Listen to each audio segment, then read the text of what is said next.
morning everybody, how are you today? Mudah-mudahan pada sehat dan tetap semangat ya. Kembali lagi belajar bersama Miss Ana dalam mata pelajaran Ilmu Pengetahuan Sosial. Buat kalian yang belum subscribe channel Miss Ana, yuk di-subscribe sekarang dan tekan tombol loncengnya agar kalian tidak ketinggalan materi pembelajaran selanjutnya.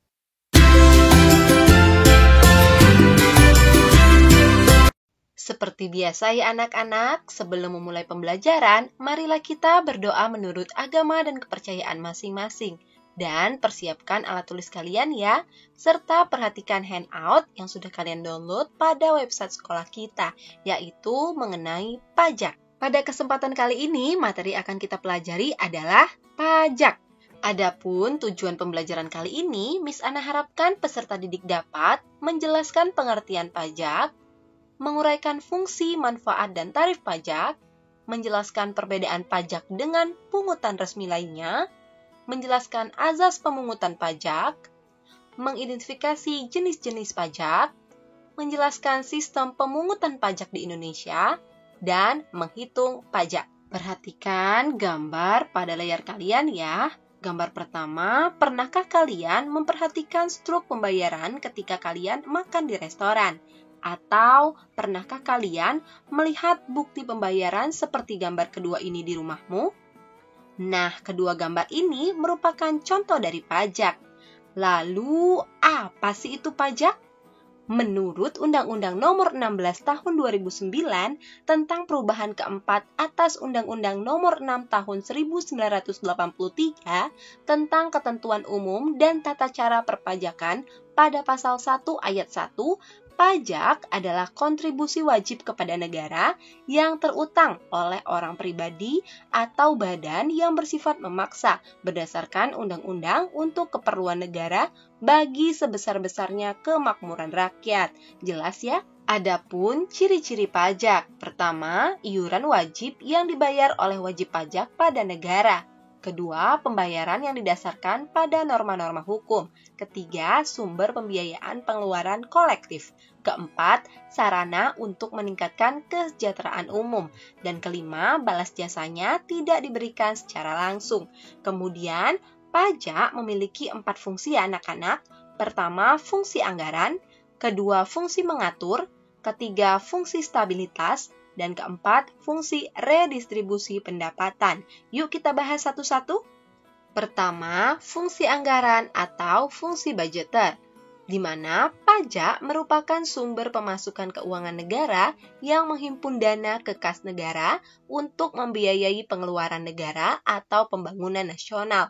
Contohnya, untuk membiayai pembangunan, memperluas lapangan pekerjaan, membangun infrastruktur, serta gaji aparatur sipil negara. Jelas ya? Kedua, fungsi mengatur. Pajak digunakan sebagai alat untuk mengatur atau melaksanakan kebijakan negara dalam lapangan ekonomi dan sosial. Fungsi mengatur tersebut antara lain, pertama, memberikan proteksi terhadap barang produksi dalam negeri, misalnya pajak pertambahan nilai. Kedua, pajak digunakan untuk menghambat laju inflasi.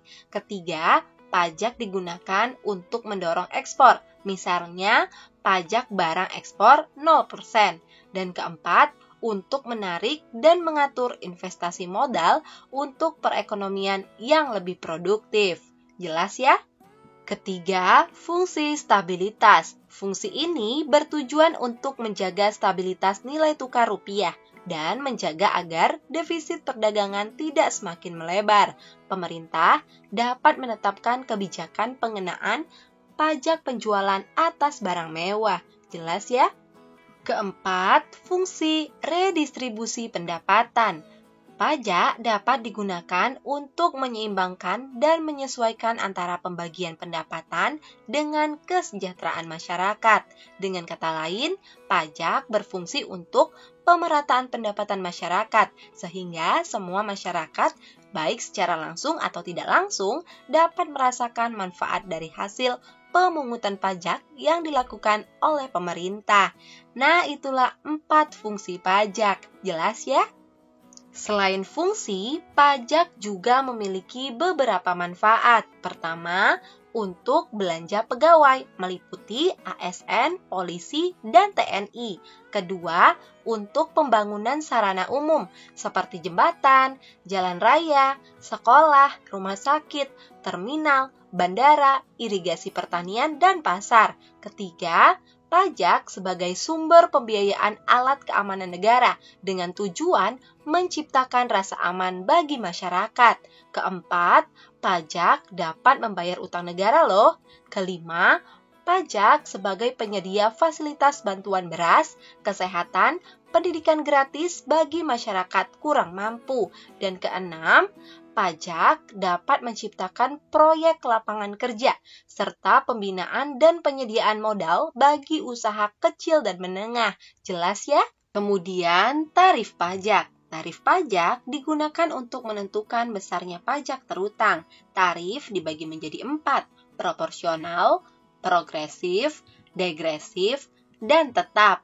Tarif proporsional adalah tarif pajak yang pengenaan pajaknya tetap atas berapapun dasar pengenaan pajaknya. Sementara tarif progresif adalah tarif pengenaan pajak yang bertambah seiring peningkatan dasar pengenaan pajak. Sementara tarif degresif, kebalikan dari progresif ya, tarif yang pengenaannya menurun seiring peningkatan dasar pengenaan pajak. Dan yang terakhir, tarif tetap adalah tarif pajak yang tetap untuk setiap dasar pengenaan pajak atau besarnya jumlah pajak yang dibayarkan sama. Jelas ya? Selain pajak, ada juga pungutan resmi lainnya yang tidak masuk klasifikasi pajak, namun merupakan sumber penerimaan negara dan daerah. Pertama, retribusi adalah iuran rakyat yang disetorkan pada kas negara atas dasar pembangunan tertentu dari jasa atau barang milik negara yang digunakan orang-orang tertentu. Perlu diingat ya anak-anak, retribusi akan mendapatkan balas jasa langsung. Contohnya pembayaran listrik, langganan air PDAM, parkir, dan jalan tol. Kedua, cukai adalah iuran rakyat atas pemakaian barang-barang tertentu yang ditetapkan oleh Menteri Keuangan, seperti rokok. Ketiga, bea masuk adalah bea yang dipungut atas sejumlah barang yang masuk ke daerah pabean Indonesia dengan maksud untuk dikonsumsi di dalam negeri. Keempat, bea keluar adalah bea yang dikenakan atas barang-barang yang akan keluar dari wilayah pabean Indonesia dengan maksud barang itu akan diekspor. Jelas ya? Kemudian, pungutan pajak pada dasarnya harus memperhatikan keadilan dan keabsahan. Nah, menurut Adam Smith, dalam bukunya Wealth of Nations dengan ajaran yang terkenal The Four Maxims, ada 4 azas pungutan pajak. Pertama, azas equality atau azas keseimbangan dengan kemampuan atau azas keadilan. Maksudnya, pemungutan pajak yang dilakukan oleh negara harus sesuai dengan kemampuan dan penghasilan wajib pajak. Negara tidak boleh bertindak diskriminatif terhadap wajib pajak. Kedua, azas certainty atau azas kepastian hukum. Maksudnya, semua pungutan pajak harus berdasarkan undang-undang, sehingga bagi yang melanggar akan dapat dikenai sanksi hukum. Ketiga, azas convenience of payment atau azas pemungutan pajak yang tepat waktu atau azas kesenangan.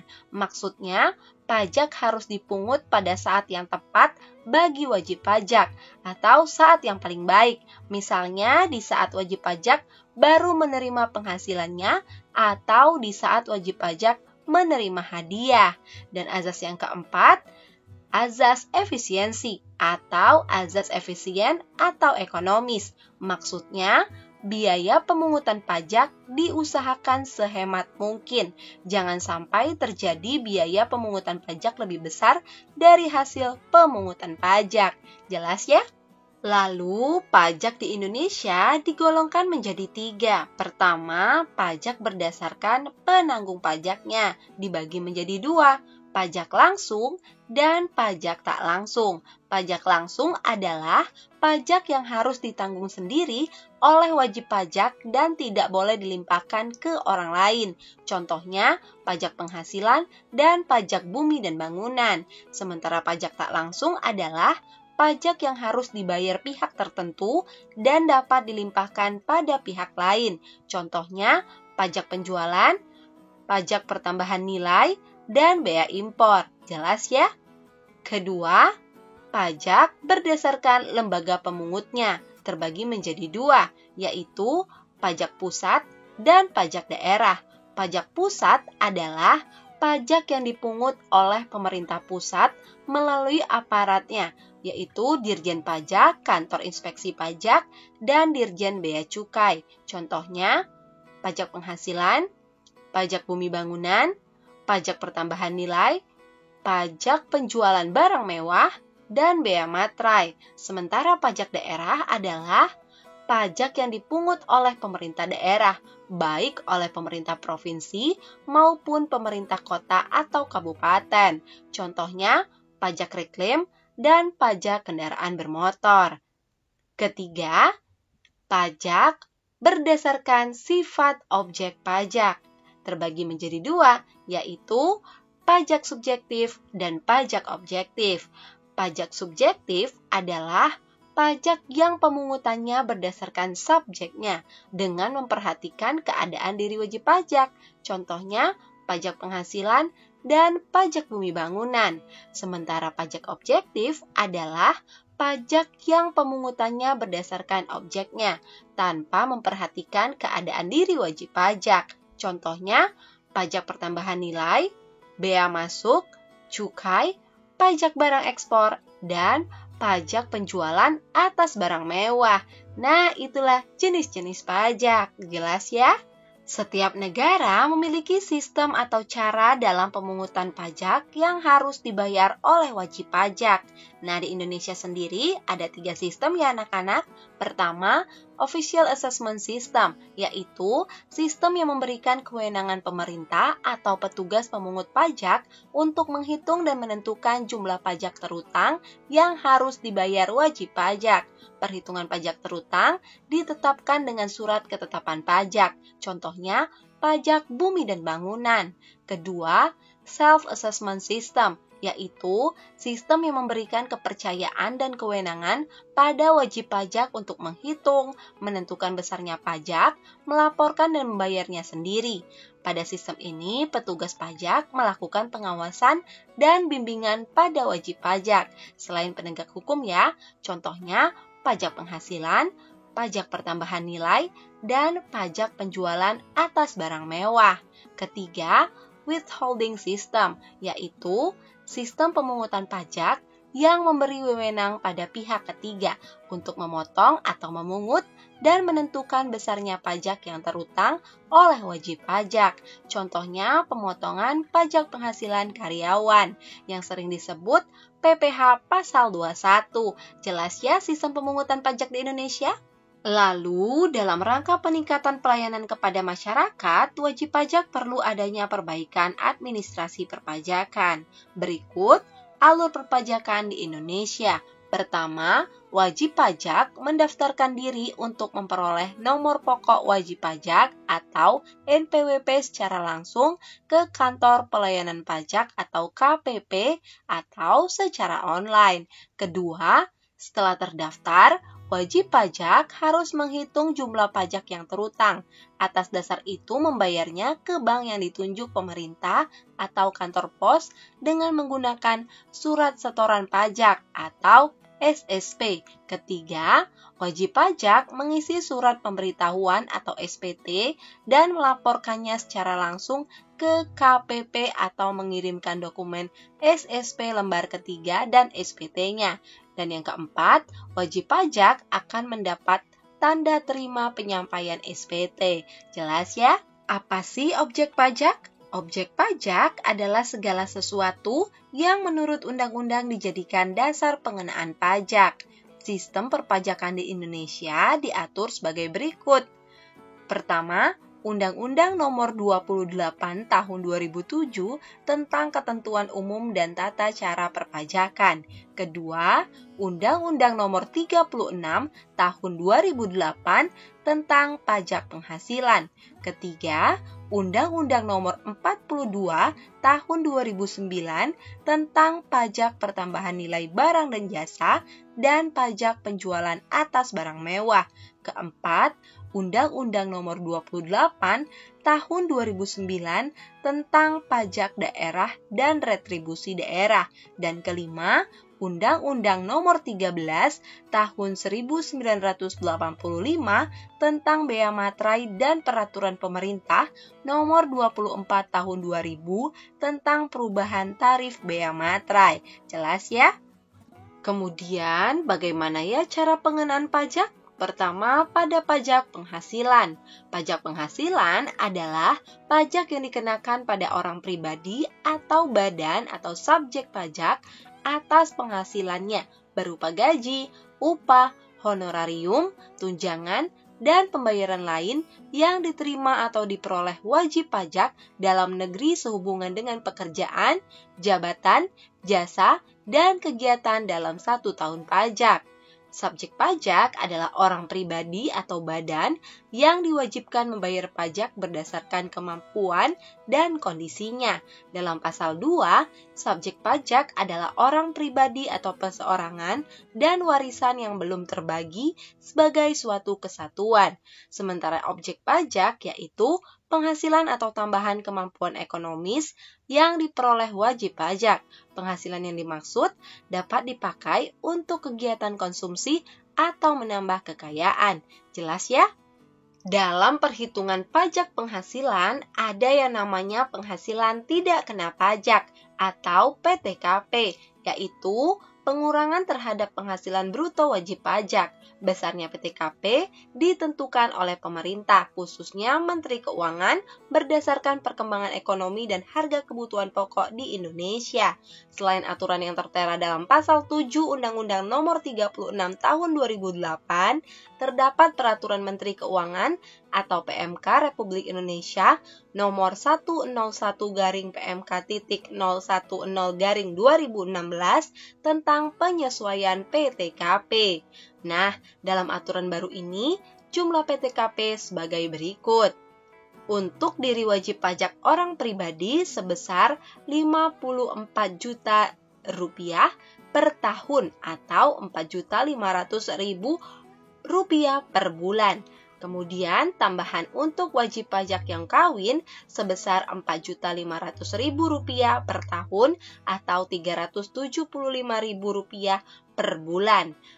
Dan tambahan untuk seorang istri yang penghasilannya digabung dengan penghasilan suami sebagaimana dimaksud dalam pasal 8 ayat 1 sebesar Rp54 juta per tahun atau Rp4.500.000 per bulan, serta tambahan untuk setiap anggota keluarga sedarah dan keluarga semenda dalam garis keturunan lurus serta anak angkat yang menjadi tanggungan sepenuhnya paling banyak 3 orang untuk setiap keluarga sebesar Rp4.500.000 per tahun atau Rp375.000 per bulan. Jelas ya? Kemudian tarif pajak penghasilan.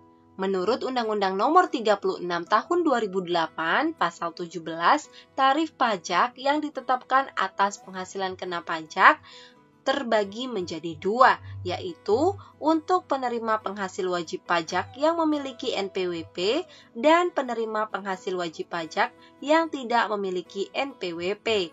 Selain itu juga, tarif pajak penghasilan ini ditentukan berdasarkan penghasilan yang diterima wajib pajak tiap tahunnya dan tentu bersifat progresif. Artinya, semakin tinggi penghasilan yang kamu terima, semakin tinggi pula tarif pajak penghasilan yang dikenakan pada dirimu.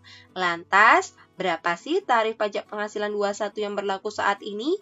Kamu bisa lihat tabel yang ada pada layarmu. Mari kita lihat contoh perhitungan pajak penghasilan. Contoh pertama, misalkan diketahui Pak Raihan memiliki penghasilan sebesar Rp525 juta per tahunnya. Pak Raihan ini belum menikah sehingga belum mempunyai anak. Hitunglah berapa besar pajak penghasilan yang harus dibayar Pak Raihan per bulannya. Yuk kita coba selesaikan. Tadi diketahui penghasilan 1 tahunnya sebesar 525 juta rupiah ya. Nah, kita hitung tarif pajaknya, yaitu tarif pajak progresif sesuai dengan wajib pajak ber-NPWP. 5% dikali 50 juta sama dengan 2.500.000 rupiah. 15% dikalikan 200 juta sama dengan 30 juta rupiah. Kemudian 25% dikalikan 250 juta rupiah sama dengan 62.500.000 rupiah. Dan 30% dikalikan 25 juta rupiah sama dengan 7.500.000 rupiah. Maka jumlah pajak terutangnya adalah sebesar 102.500.000 rupiah. Nah, itu pajak penghasilan per tahunnya ya. Karena yang ditanya pajak penghasilan Pak Raihan per bulan, maka 102.500.000 rupiah dibagi 12. Jadi, besarnya pajak yang harus dibayar oleh Pak Raihan per bulan adalah sebesar 8.541.666,67 rupiah. Bisa ya? Contoh kedua, misalkan Pak Niko adalah karyawan di sebuah perusahaan dengan penghasilan neto setiap bulannya sebesar 25 juta rupiah. Pak Niko ini sudah menikah dan istrinya tidak bekerja, serta memiliki 4 orang anak. Pak Niko memiliki NPWP ya. Lalu berapakah pajak terutang setiap bulannya? Yuk kita coba selesaikan. Pertama-tama kita hitung dulu penghasilan Pak Niko selama 1 tahun. 12 bulan dikali 25 juta rupiah sama dengan 300 juta rupiah. Lalu kita hitung penghasilan tidak kena pajaknya. Untuk wajib pajak dikenakan 54 juta rupiah. Untuk istri yang tidak bekerja sebesar 4.500.000 rupiah. Untuk anak, karena anak Pak Niko ada 4, maka maksimal ketentuannya ada 3. 3 dikali 4.500.000 rupiah, sama dengan 13.500.000 rupiah. Total PTKP Pak Niko sebesar 72 juta rupiah. Nah, untuk menghitung PKP atau penghasilan kena pajak, kita hitung dari penghasilan 1 tahun Pak Niko dikurangi dengan PTKP. Maka PKP-nya sebesar 228 juta rupiah. Kemudian kita hitung PPh terutang per tahun Pak Niko ya. 5% dikalikan 50 juta sama dengan 2.500.000 rupiah. Kemudian 15% dikalikan 178 juta rupiah sama dengan 26.700.000 rupiah, maka totalnya adalah sebesar 29.200.000 rupiah. Jadi, pajak penghasilan Pak Niko per bulannya 29.200.000 rupiah dibagi 12 sama dengan 2.433.333,33. Bisa ya? Sekarang jawablah pertanyaan berikut ini ya. Kevin seorang manajer di perusahaan konstruksi. Penghasilannya sebesar 15 juta rupiah setiap bulan. Kevin sudah menikah dan mempunyai 2 orang anak. Istrinya tidak bekerja ya. Hitunglah pajak terutang Kevin setiap tahun. Pengenaan pajak kedua yaitu pajak pertambahan nilai atau PPN adalah pungutan yang dibebankan atas transaksi jual beli barang dan jasa yang dilakukan oleh wajib pajak pribadi atau wajib pajak badan yang telah menjadi pengusaha kena pajak. Nah, PPN disetorkan oleh pengusaha atau perusahaan yang telah dikukuhkan sebagai pengusaha kena pajak. Namun, beban PPN tersebut ditanggung oleh konsumen akhir. Sejak 1 Juli 2016, PKP se-Indonesia wajib membuat faktur pajak elektronik atau e-faktur untuk menghindari penerbitan faktur pajak fiktif untuk pengenaan PPN kepada lawan transaksinya.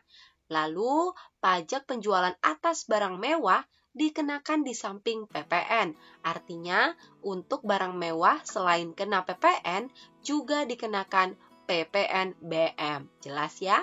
Adapun tarif PPN. Berdasarkan Undang-Undang Nomor 42 Tahun 2009 Pasal 7, pertama, tarif PPN adalah sebesar 10%. Kedua, tarif PPN sebesar 0% diterapkan atas ekspor barang kena pajak berwujud, atas ekspor barang kena pajak tidak berwujud, dan atas ekspor jasa kena pajak. Lalu ketiga, tarif pajak sebagaimana dimaksud pada ayat 1 dapat berubah menjadi paling rendah 5% dan paling tinggi sebesar 15% sebagaimana diatur oleh peraturan pemerintah. Jelas ya? Sementara itu, menurut pasal 8 Undang-Undang Nomor 42 Tahun 2009, tarif pajak penjualan atas barang mewah ditetapkan paling rendah 10% dan paling tinggi sebesar 200%.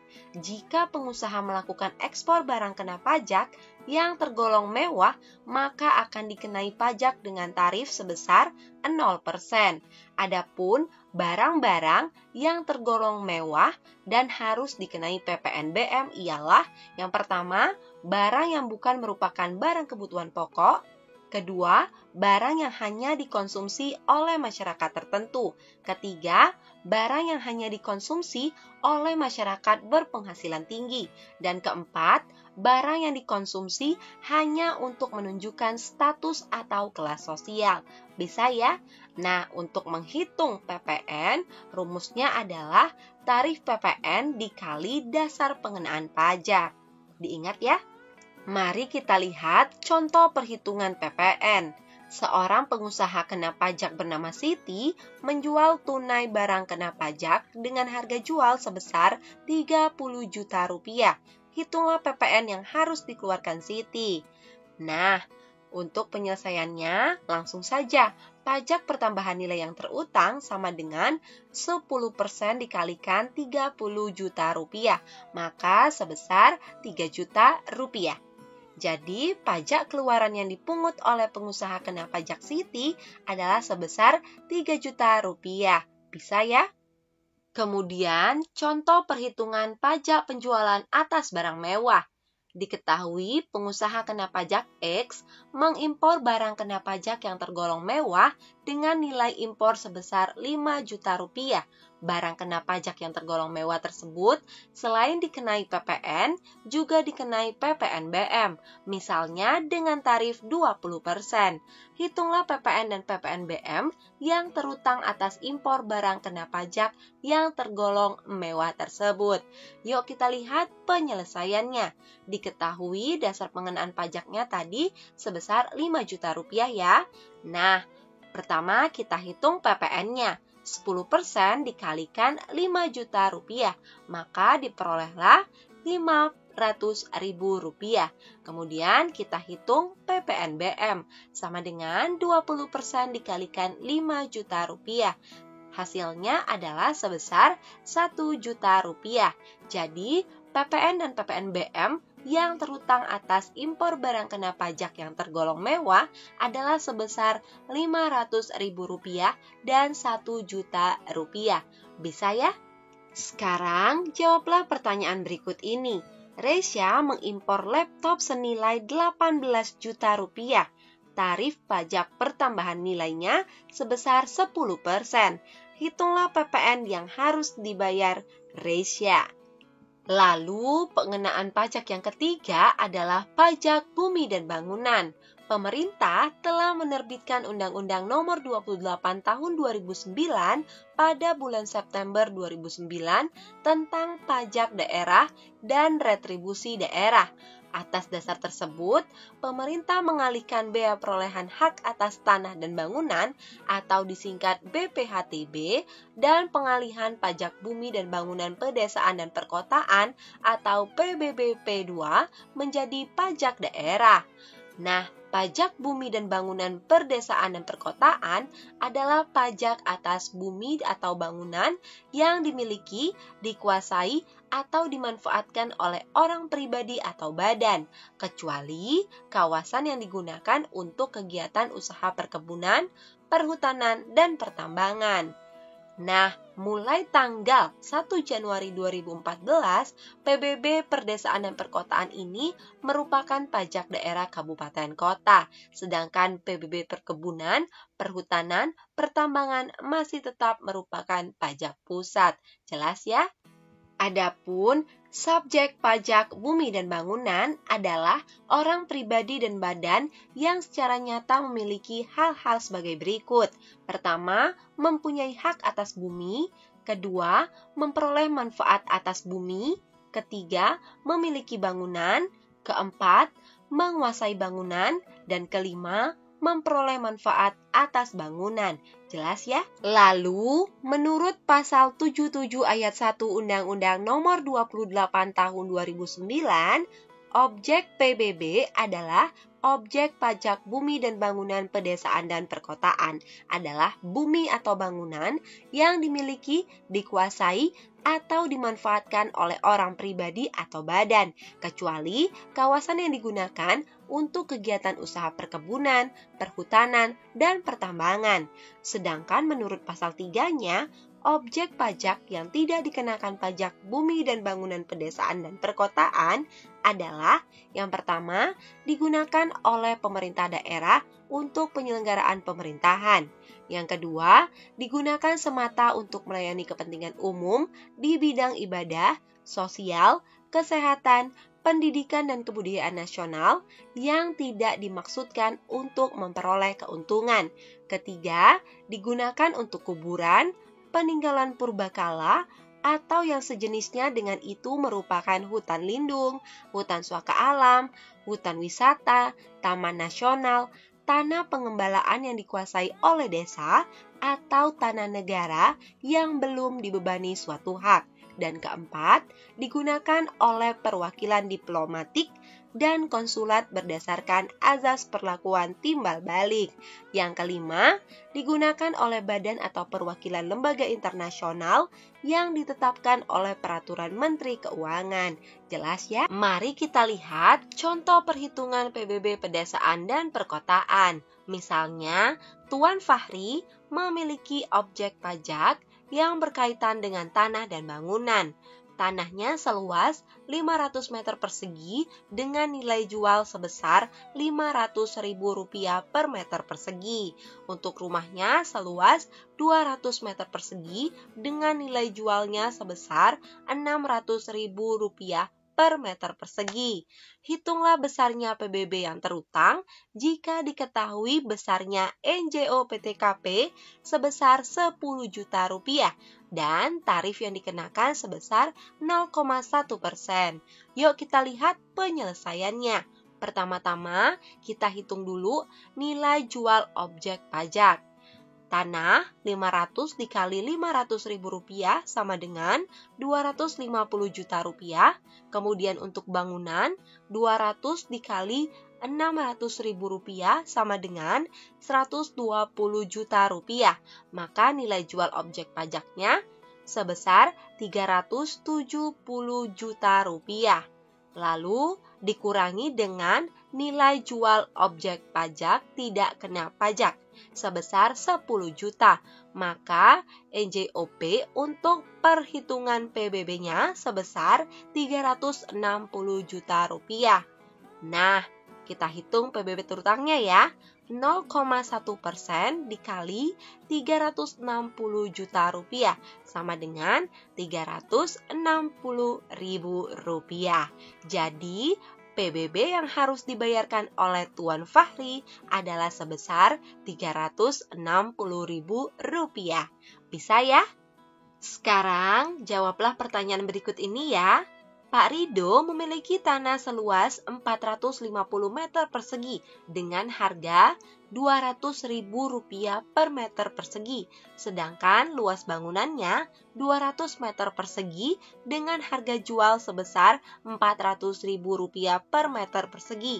Jika nilai jual objek pajak tidak kena pajaknya Rp10 juta dan tarif PBB 0,1%, hitunglah pajak yang harus dibayar Pak Rido. Demikianlah materi kita mengenai pajak. Mudah-mudahan dapat dipahami dan bermanfaat ya. Jika ada yang ingin ditanyakan, silakan di kolom komentar. Buat kalian yang belum subscribe channel Miss Ana, yuk di-subscribe sekarang dan tekan tombol loncengnya agar kalian tidak ketinggalan materi pembelajaran selanjutnya. Tetap semangat dan berprestasi walau di masa pandemi. Terima kasih. See you.